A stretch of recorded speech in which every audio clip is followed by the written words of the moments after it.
Totem didn't beat a game, so we considered canceling. But Rob pulled out a win at the last moment, reviewing Shadowrun Hong Kong. Xbox comes out with a Netflix for games, and we'll discuss the details. Nintendo's getting all sorts of press, some good, some bad, and some ugly friend codes. All this and more on episode 23 of... The Pile of Shame.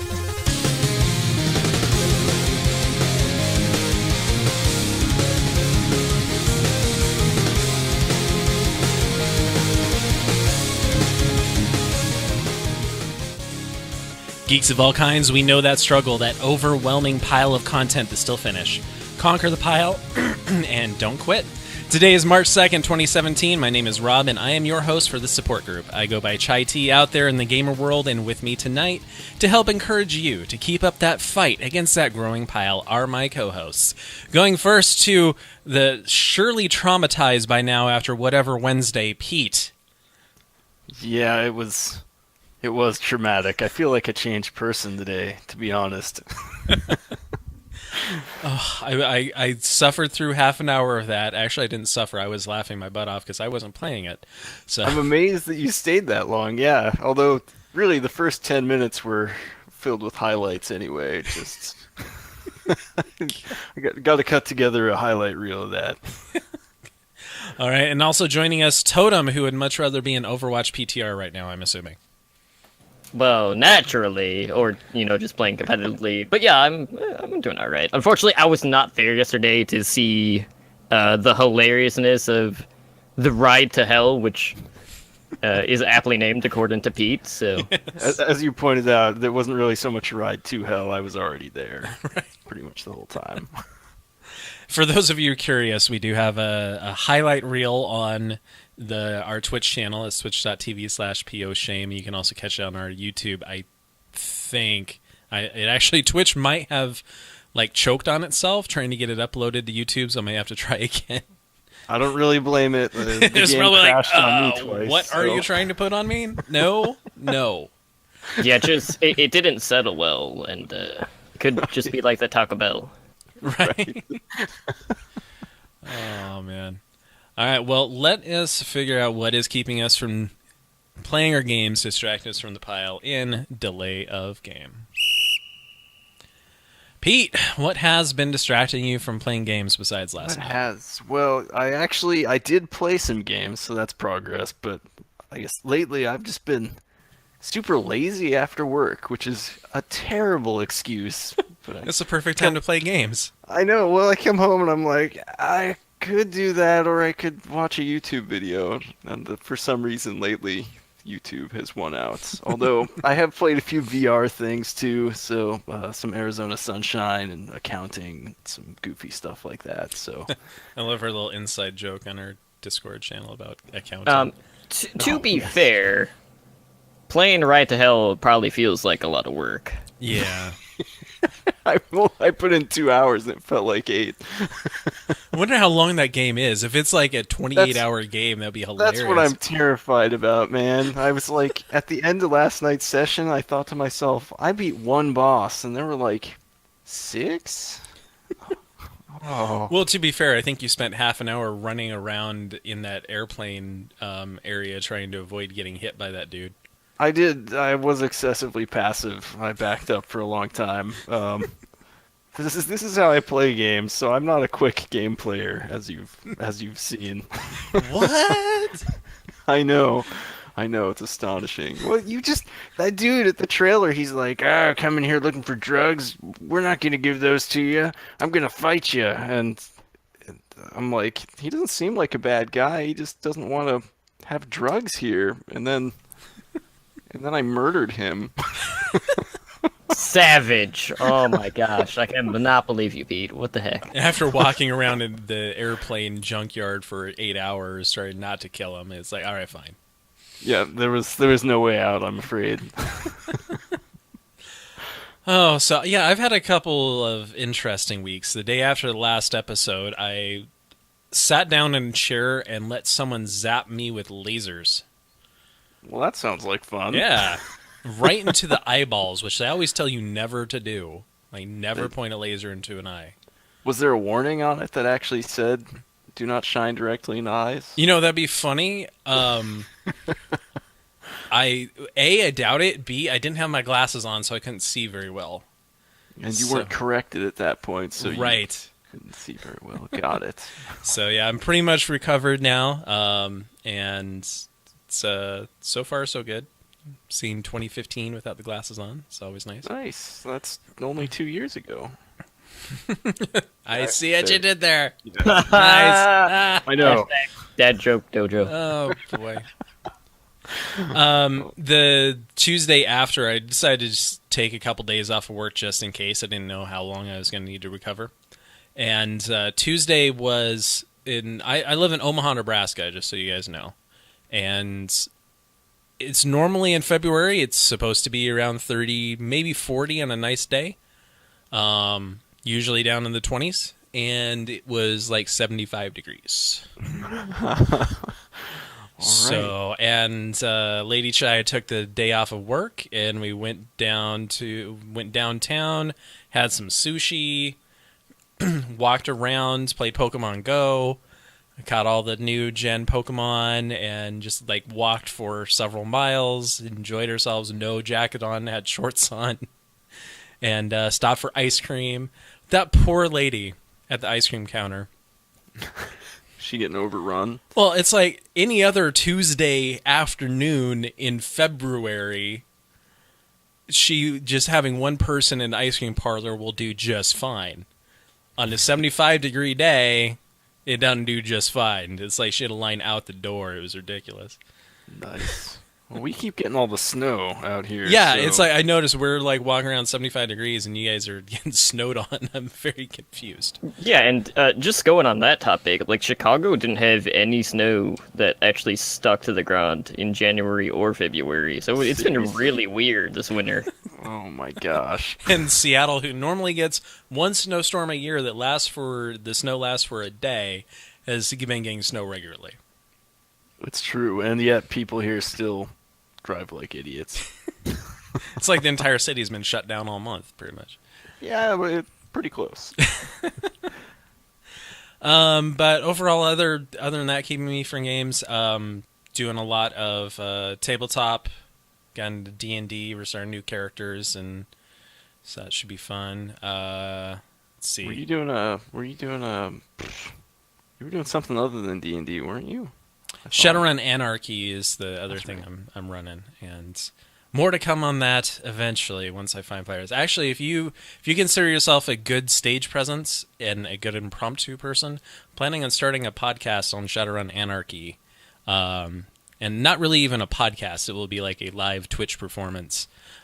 So reach out to me. I need people. Little plug there. Totem, what's been keeping you from playing, man? Oh boy, that is the question, isn't it? How come Totem didn't beat a game in the past 2 weeks? I know you've had a streak going. You broke it, man.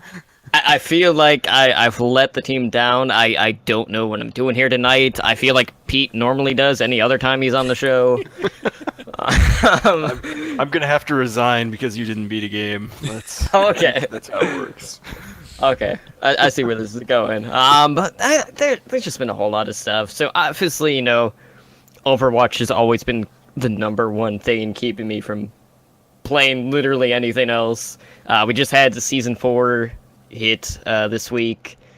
There have been like a whole lot in terms of tournaments going on, and I love watching esports. So between Apex Season 2, the Overwatch Monthly Melee this past weekend, as well as the ongoing Carbon series, I pretty much had Overwatch esports at least 3 nights a week the past 2 weeks. So wow, there's all that, and we got some minor news today with Overwatch, and Hero 24 was announced, and she is up on the PTR, and that is Orisa, not Osiris, like everyone is calling her.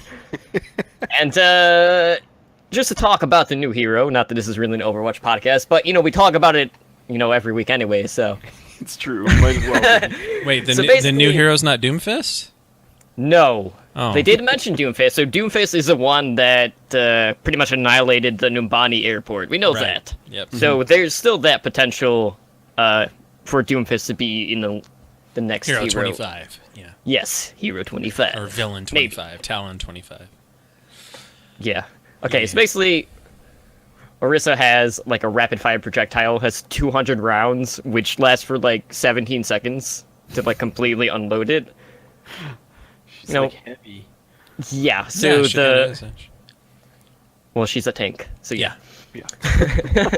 So the projectile velocity in that is pretty high, but it's a little bit deceptive because the animation of the pellets give off the impression that the travel speed is higher than it actually is.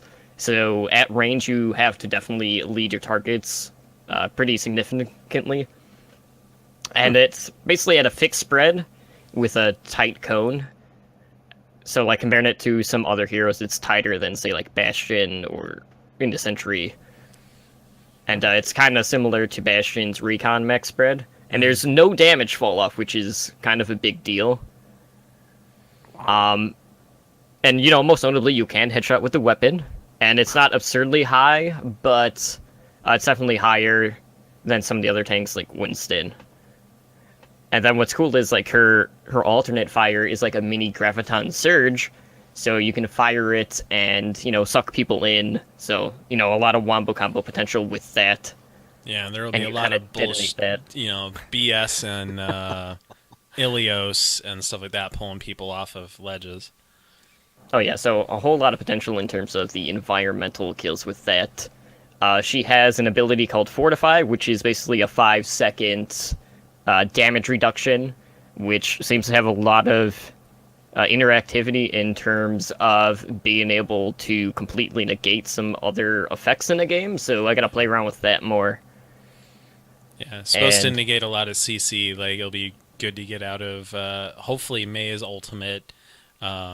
Probably anything that probably keeps you in place, roots you, or tries to knock you back. Probably just fortifies and prevents. So it totally negates those effects. Yeah. It's not just like a partial. Yeah, like you can completely run over a Junkrat steel trap and have Oh, it wow. explode and not actually snare you at all. She also has a shield, similar volume to Reinhardt's, but it covers a smaller space because it's more curved in the shape, and it lasts for like 12 seconds from when you put it down. But you can throw it like a grenade, too, which is nice. Yep. Oh, So it can be like an at range. So, you know, just be careful. Mind your placement. It's not just like, oh, I'm going to hold right click like you do with Reinhardt. And the absorb value on that is lower than Reinhardt. It's only 900. So that is important to know. And then like her ultimate, which is kind of interesting, is Supercharger. And it's basically like a 15-second group damage boost, like a Mercy right click.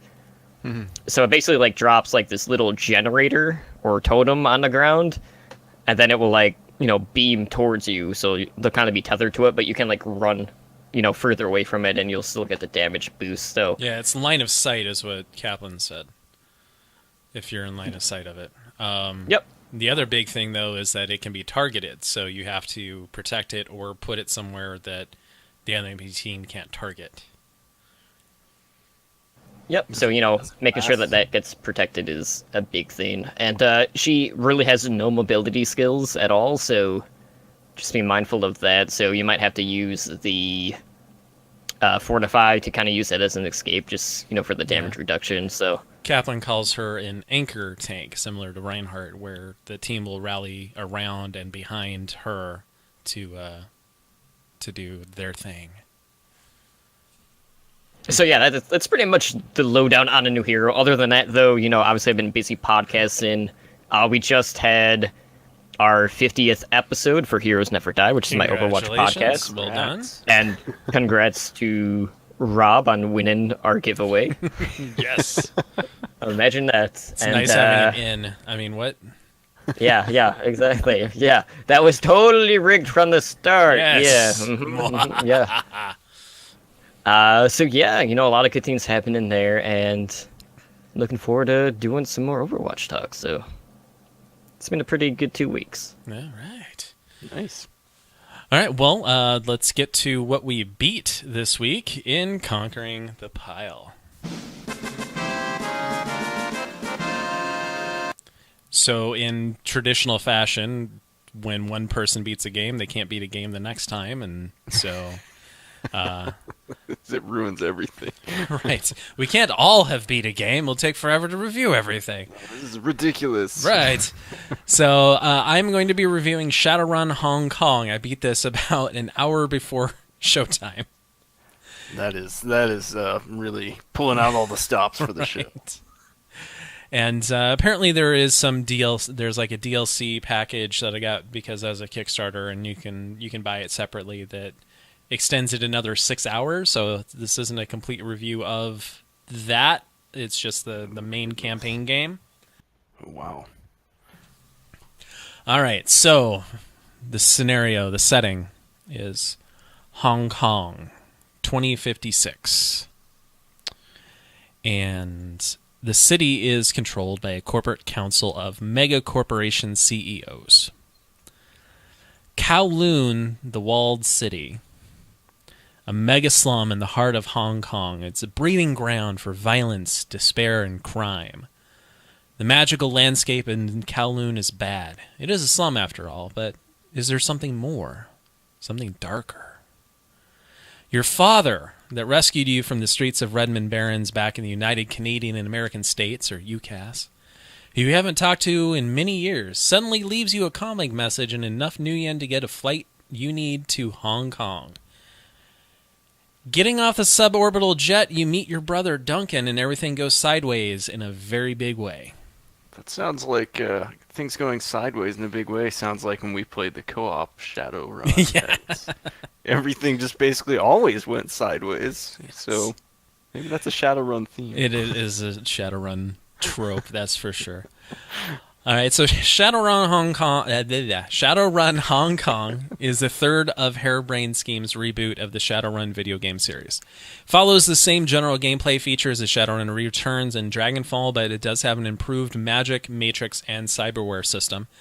So the series is an isometric third-person tactical RPG where you create your character and you create them how you want. So you choose between basic races of Shadowrun, so dwarf, orc, elf, troll, human, and choose either an archetype like a decker, which is a hacker, a rigger, which is like a drone master, a street samurai, which uses cyberware and guns, an adept, which uses like magic to be a melee attacker, a mage, shaman. There are others as well.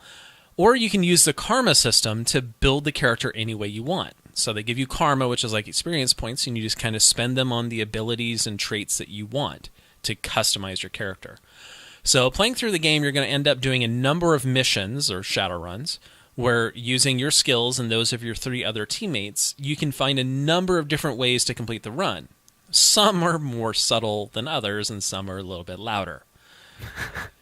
Did you opt to take subtlety or loudity more of the time? So with my character that I built, I went a very charismatic way. So in Shadowrun Returns, I played as a troll bruiser. So I went through the game punching my way through problems. Okay. In Dragonfall, I played as an elf shaman using spirits to rain down chaos on my enemies. In Hong Kong, I utilized a karma system and didn't take an archetype. I went very, very heavy into charisma. This unlocked a number of etiquette skills. So this opened up avenues of discussion anytime I would talk with people, that I would be able to negotiate and intimidate my way in and out of places. There were several missions where I didn't even fire a single shot, as I just worked my way through the area with my silver tongue. So I did pick up a few points in using SMGs, because even with the silver tongue, there are going to be many times in the 6th world where you need to shoot something. Of course. Yes. So she was decently good with SMGs, but not nowhere as good as our street samurai we had on the team. All right. Yeah. That makes sense. So for the story, I'm not going to get too deep into it because spoilers, but you find yourself a reluctant Shadowrunner as you unravel the mystery that's keeping you in the shadows. The main plot line of the game is engaging, and it keeps peppering you with hints and opportunities for backstory as you progress, even through the side missions. There are plenty of interesting characters around the town you're staying in that allow you to get a lot of flavor for the world and backstory for what's going on in the area. Without going into spoiler territory, the story threads that get set up at the beginning get resolved throughout the gameplay, which is always nice. And there's even an extended edition DLC that you can play as a prologue that goes further into the aftermaths of the story that you complete. So let's go over some of the characters. These have always been kind of fun in the Shadowrun world. Is you'll usually get a set of 3 or 4 main characters that you keep in your party, and you progress and talk with and build their character over time. So the main characters in this game, besides your own, make for a pretty well-rounded group. The primary characters are a pair that grew up in the walled city and escaped. Gobbet, the orc rat shaman, and Isabel, the dwarf decker. The pair's personalities are quite distinct, and they're fun to see play out and grow as you get to know them. The other main character is Duncan, a security specialist that's your quote-unquote brother that you grew up with in the Redmond Barrens. So he's great with guns and in subduing stunned combatants. He's great to have in a fight. Other major characters that got added in due to the Kickstarter stretch goals include Raktor, a human rigger that can join your team if you ask nicely. His drone is a murder machine that can output a ton of damage, and you upgrade him throughout the campaign, and he ends up being quite a deadly little guy. Your fixer, Kindly Chang, is quite the character as well. You don't really get a fight with her as a combatant, but you interact with her throughout the game quite a lot. There is a side character you can pick up from your team as well that was part of the Kickstarter stretch goals, but I'm going to leave out details of that due to spoilers. So because you make a choice whether to bring him onto your team. Is it Magus or Magus? I can never remember how it's pronounced. It's not Magus Magus. No. Oh, okay. Yeah. Sad. So those that checked out my review of Dragonfall back in episode 2 of The Pile of Shame are aware of some of my complaints with that game. Mainly the character is always in the lead. Your main character you're playing when you're exploring areas, and you sometimes start combat after walking into an area. You don't have any way to scout out first because it uses the fog of war system. So you walk in and the combat immediately starts. And so in Shadowrun Dragonfall, if you were playing someone that wasn't heavily armored with a high strength score, like an elf shaman, for example, you could get taken down in one round without really having a chance. Thankfully, this got changed this time around. So you still enter combat with you in the lead, but the enemies will always take the first round to find cover. They won't attack. This also gives you your turn to take cover and attack. So that helps out a lot. I also had an issue with being unable to give your teammates supplies in Dragonfall if you pick them up mid-mission. This has also been corrected. There's now an inventory management system that lets you, if your teammates have free spots for like a med kit that you pick up, you can give it to them without having to put it into your stash. The matrix system is improved, now allowing you to be a lot more stealthy if you want, and the hacking system is something that actually makes you think quick, and you feel like you're legitimately hacking something. Like it does a little Simon Says type thing with a keypad that you enter in. And the more times you do that and the quicker you do that, the more time you have to do the actual hacking puzzle. And it will list like a list of a bunch of 5 to 8 digit ciphers that you will get little flicks and hints of which order is correct. And you have to then quickly be able to analyze the different ciphers and determine which one is the actual correct one. And so that one it took a little while to get used to. And then after that, it was, I'm not going to say easy, but it was easier to pick up and handle. But sounds challenging. Yeah. As you go through this system, like every mission has so many different ways to play through it and get it. So if you ran as a hacker, like a really powerful hacker, you could go in and just hack your way through security systems and stuff like that. You find access to access panels and shut down turrets and stuff like that. But if you have a silver tongue, you just pretend to be someone from corporate security and they let you through. Or if you are a bruiser, you go in and just beat the crap out of the guards and steal their key card. So that's the beauty of Shadowrun, is there's all sorts of different ways to figure things out and beat it. So I played through this on normal difficulty. I found it a good challenge. I only failed a couple of missions, but there were a couple where it was very, very close. I was out of dock wagon contracts, which are like Phoenix Downs. They just res you when you die.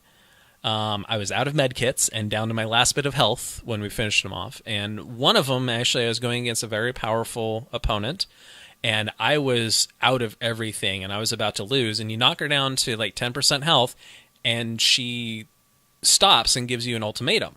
And she tries to deal with you. And I was like, I really want to kill her, but I'm afraid she's going to kill me and make me play this mission all over again. So let's take the deal and just get out of here alive. So that made things interesting. That probably wasn't even her final form. Probably wasn't, actually, now that you say that. So Nice. I think I made the right choice. So if you like cyberpunk and the idea of mixing magic, technology, and guns in one setting, if that excites you, you owe it to yourself to play through this series. Shadowrun Hong Kong is a refinement of the gameplay of the first two Shadowruns, and the characters are unique, the story is engaging, and the combat is really fun. Dragonfall scored a 4.5 out of 5 in Episode 2, and so since they fixed all the issues I had with it, Hong Kong will walk away with a pile of shame perfect score, a 5 out of 5 Ruger Super Warhawks. Oh, excellent. Yes.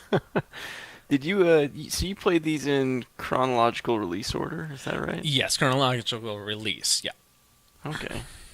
So you felt like they improved over time, it sounds like. Yes, in general. absolutely. That's cool. Yeah, Returns was pretty good, but it had some rough systems because it was the first time that Shadowrun had been out in a decent video game form. We won't talk about the Xbox 360 one. It was the first time it's been out since the Genesis days. So it kind of picked up and brushed it up and moved it to the 2010s. And it was a little rough. Dragonfall improved on a lot of stuff, but still had a lot of issues. And then Hong Kong cleaned that up even more. So look forward to see if they continue it. But it sounds like they're moving on to the BattleTech series, which was another. What was it? Catalyst. Catalyst Labs creation. The Catalyst Labs are the guys who make Shadowrun. They also controlled BattleTech. So I think Harebrained Schemes is going after that video game section now. So don't know if we'll see any more Shadowrun stuff besides the Boston Lockdown Chronicles, which I'll still need to beat that. Well, you better hope there's no more, because then you'd have to bump your scoring system up to 6. Right. Or got even more just perfect. get it a 5 out of 7. Yes, give it a perfect 5 out of 7. That's right. All right. Well, any of you two beat games? No? No, I pulled the Pete. Oh my. Oh no, it's true, and I just was consistent with my normal self. So Thanks. Well, you beat some last time, so yeah, I beat one game. you beat one game. Congratulations. All right. All right. Well, let's figure out what we added to the pile because we're pretty good at that. So can't stop, won't stop. All right, Totem, what'd you buy, man?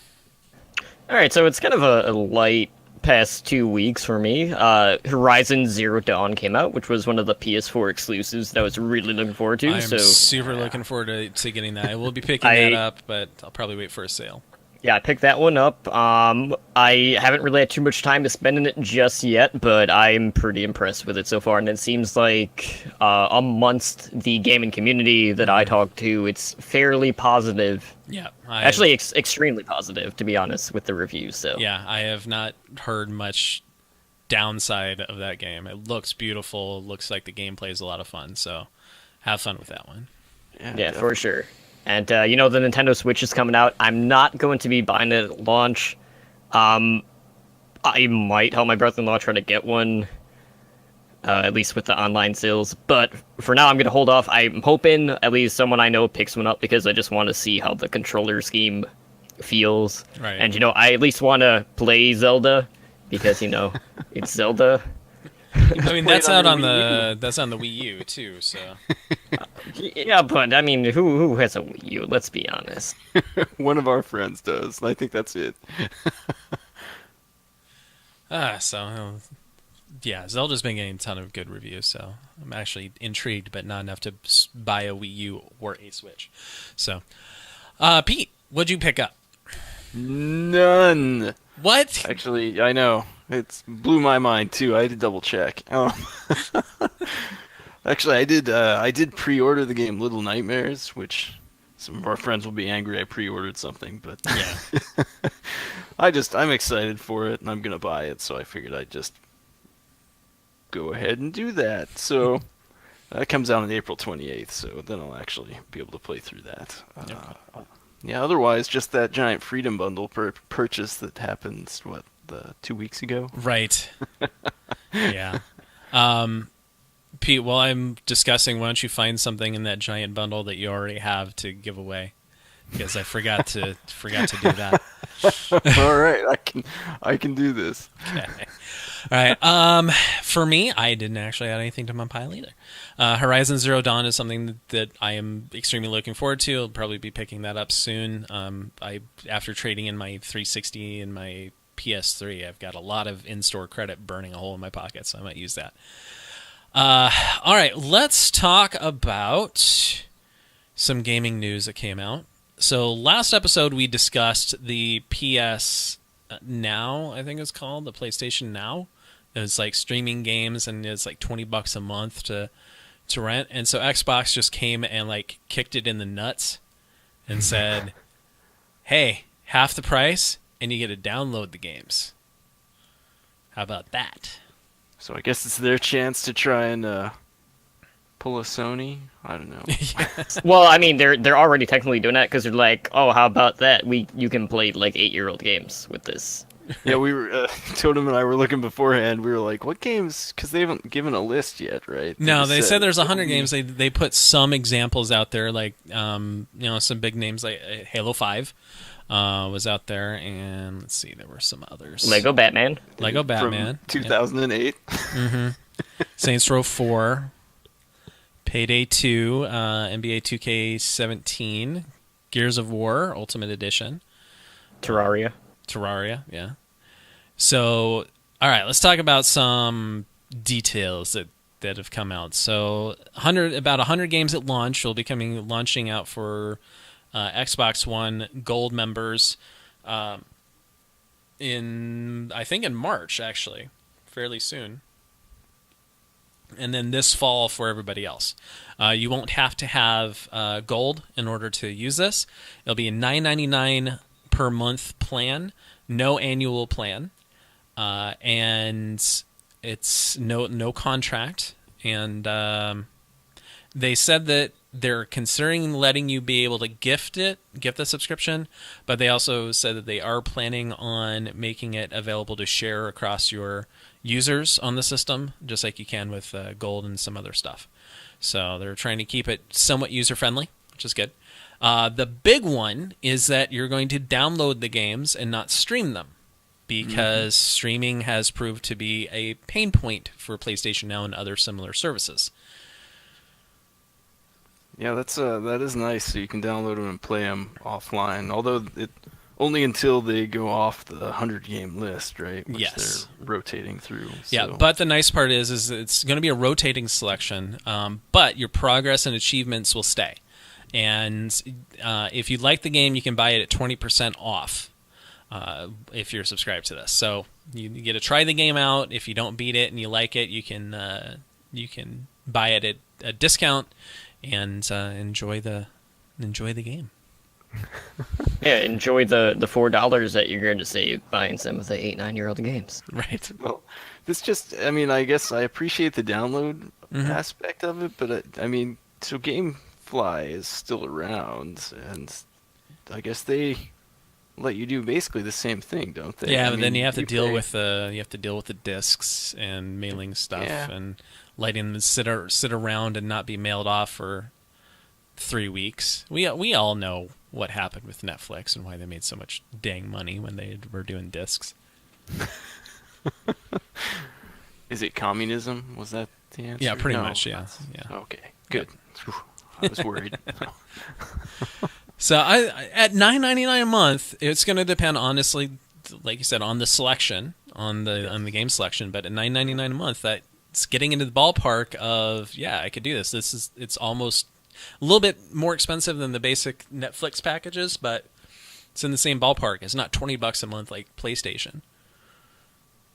And it is on top of the gold membership, right? Or is it just No, you can initially get that it. it's- So with gold, you get earlier access to it in March, but when it actually launches in the fall, you don't have to have gold in order to play it to use Yeah, this. I apparently missed that frequently asked question. I'm Yeah. looking at the webpage. Yeah, now, but so- I mean, let's be honest. A lot of the players that are, playing on Xbox, they're already going to have the gold. Yeah, so. you're already gonna have the gold, so it's kind of moot.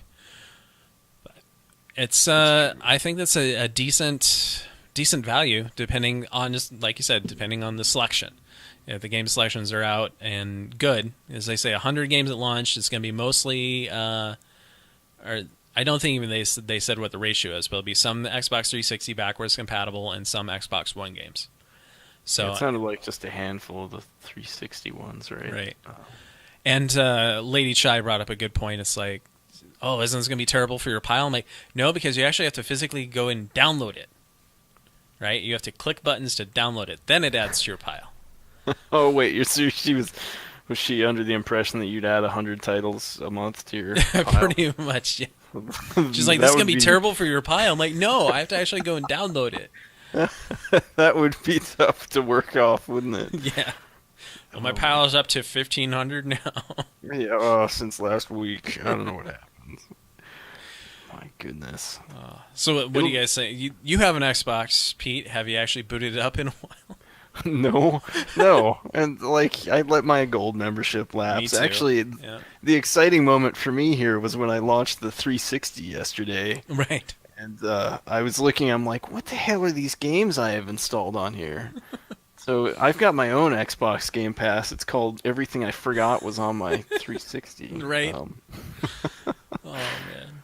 But otherwise, I mean, it's an interesting concept, but it really does boil down to what they offer. Yeah. I mean, if it's... What's if you can nice is sign since up for there's a no month or two- contract, you can sign up 1 month, play it. If then the next rotation you don't like it, you just turn it off. So Yeah, exactly. I mean, $10 is inside the pain threshold for that. For me, I think my base concern in terms of the library is, it's maybe only going to be 2 or 3 Xbox One games, and then it's just going to be like a plethora of 360 stuff from 5 to 8 years ago. Mm-hmm. So it's really going to depend on what those marquee titles are going to be to really justify really spending any money on it. But having it downloadable, definitely a lot better than streaming, because I did the trial for PS Now, and streaming it, not always the best in terms of how the game plays. So especially really if you're give it- playing something action oriented where you need the twitch. Yeah. Yeah, definitely. But yeah, obviously just be mindful of the amount of storage space you have on your Xboxes. If you Which do luckily opt you into can this. expand, so that's good. But yeah, other than that though, $9.99, pretty decent price point, so no complaints there. All right, so let's talk about the Nintendo Switch. It's coming out tomorrow. I'm sorry. The reviews have been coming out, and almost all of them say the same thing. As a home console, As a portable console, this is good. This is good stuff. So there's that.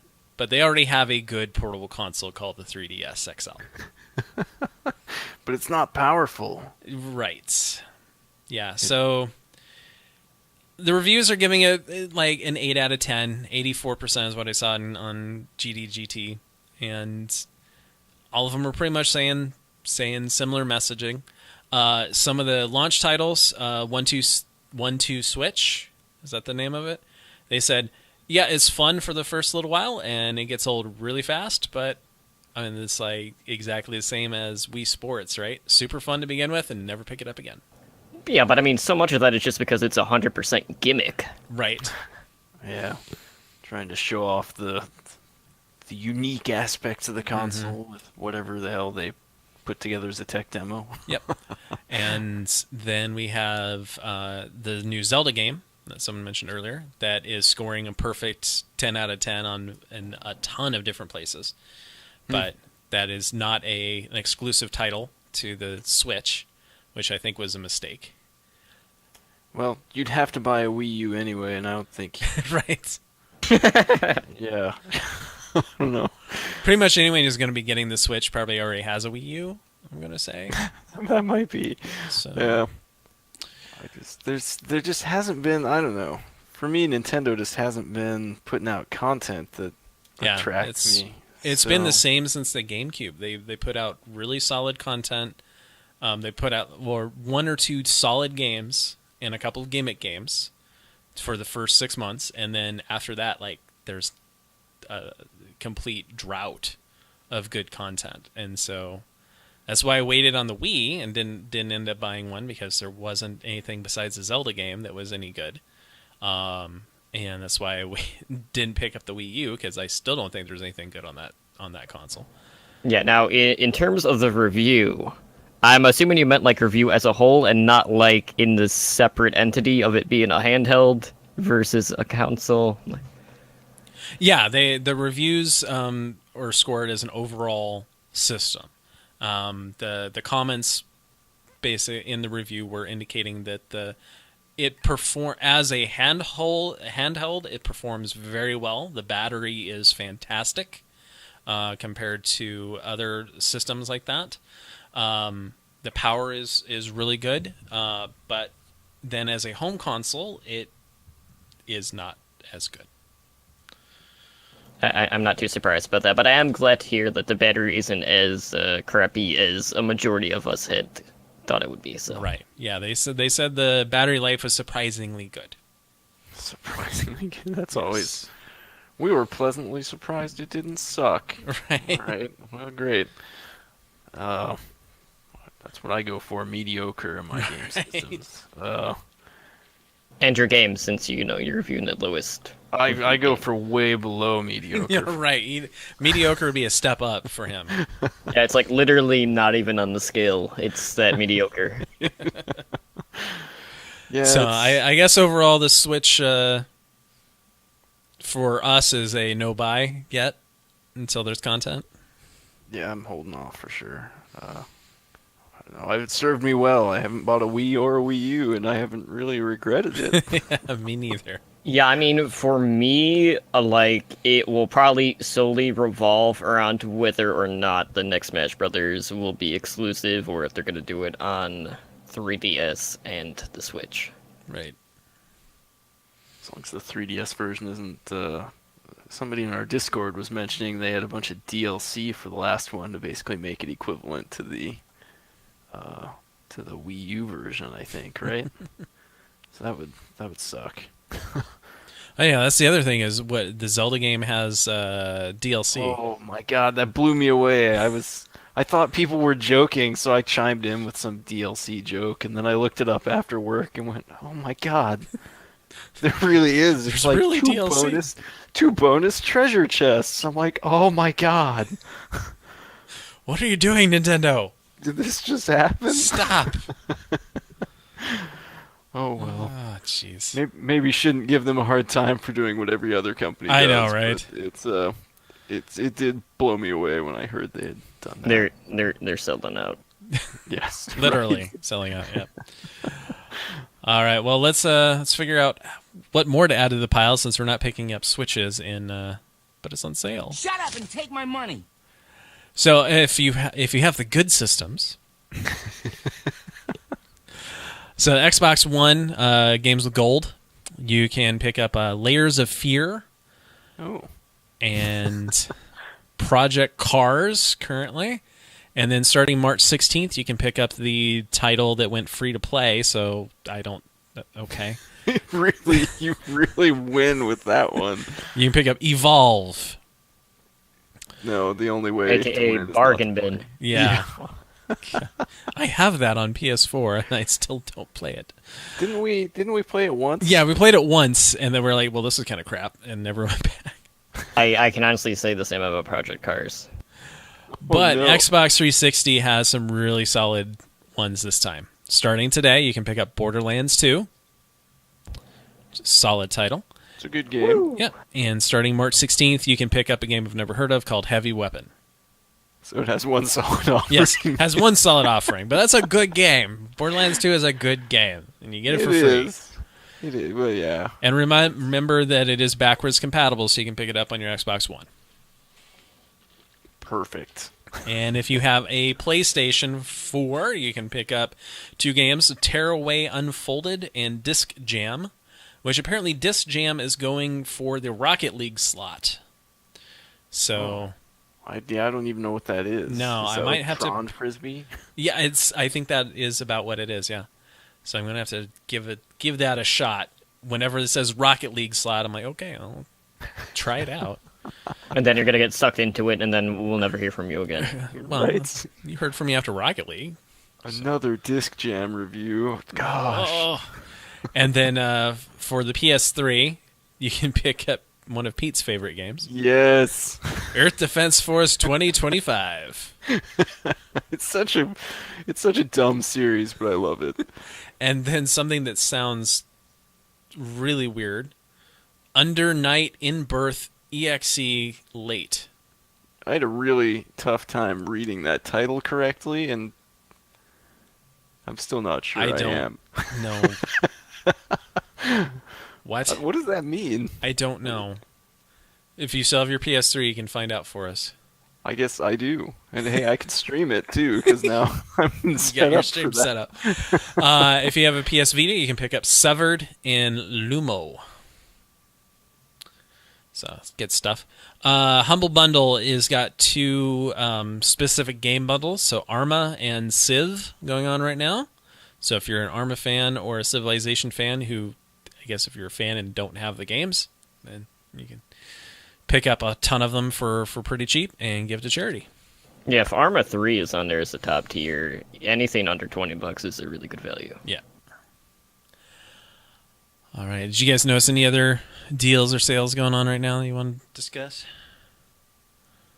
Not particularly. I get about a billion cheap ass gamer Yeah. tweets every day, so definitely check there. Yeah, at Video Game Deals on Twitter. That's where you go to get the know-how and stuff coming out. It's overwhelming. I can't even process it all.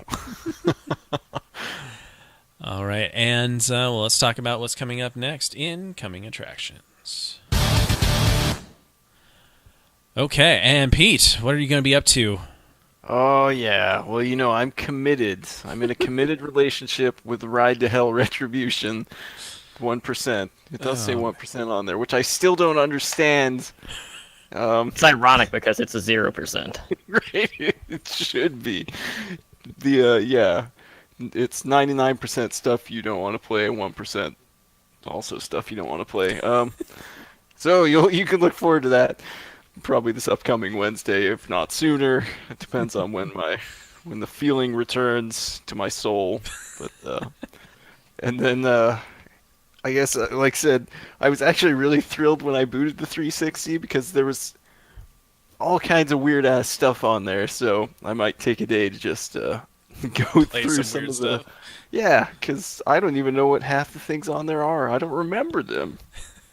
Which I can say about I'm most pretty of my sure life. mine would have been the same way, and I'm pretty sure my PS4 is the same way after downloading all the stuff from the PS Plus. So, Oh, that's true enough, isn't it? Oh Yeah. my god.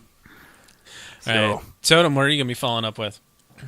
Alright, so I'm still in the middle of my Ori and the Blind Forest playthrough. I'm about 85% of the way through with it.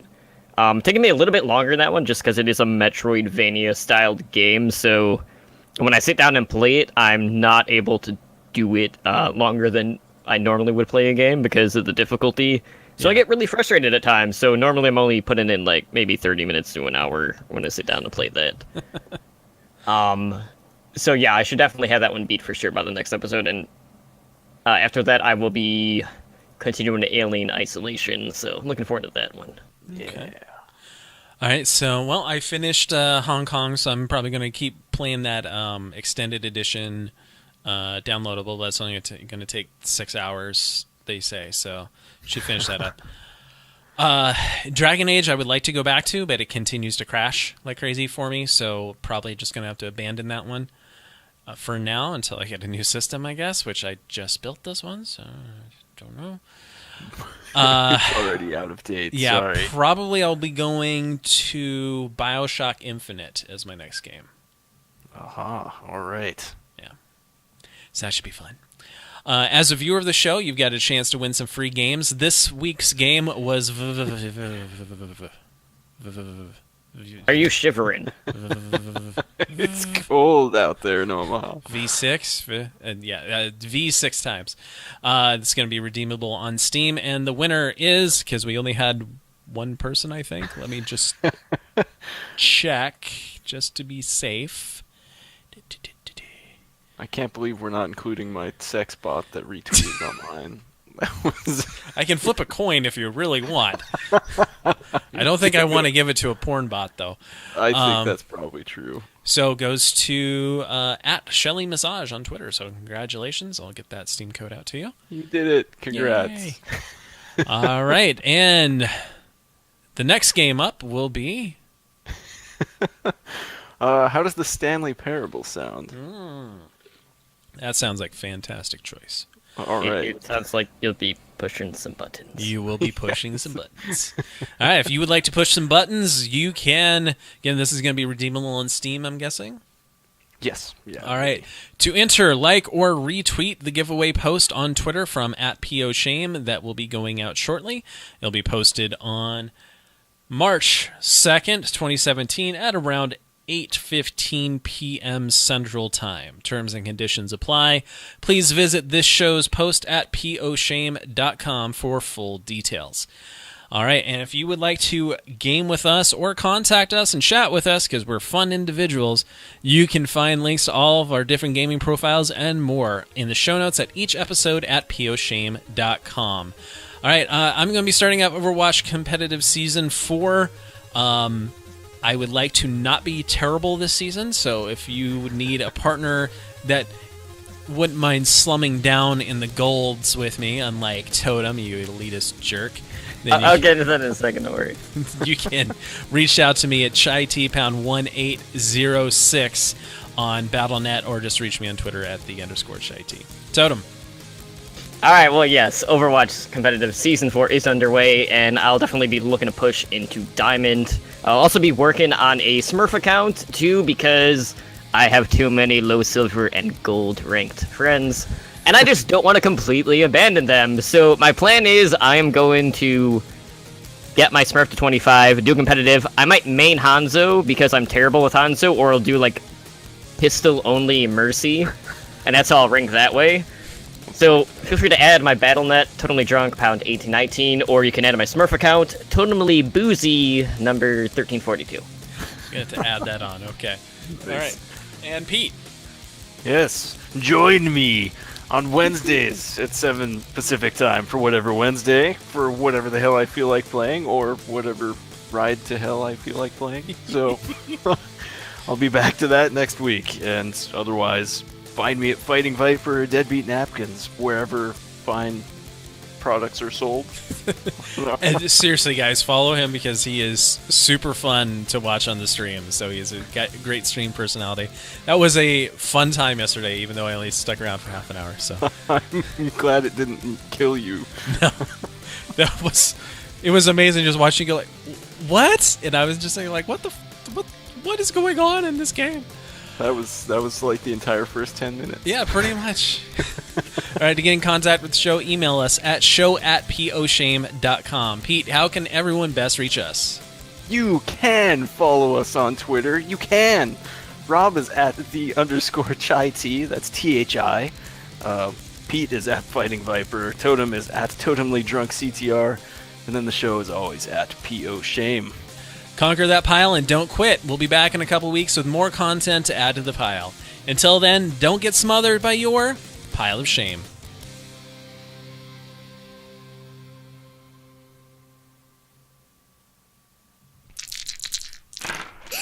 I rolled a 20.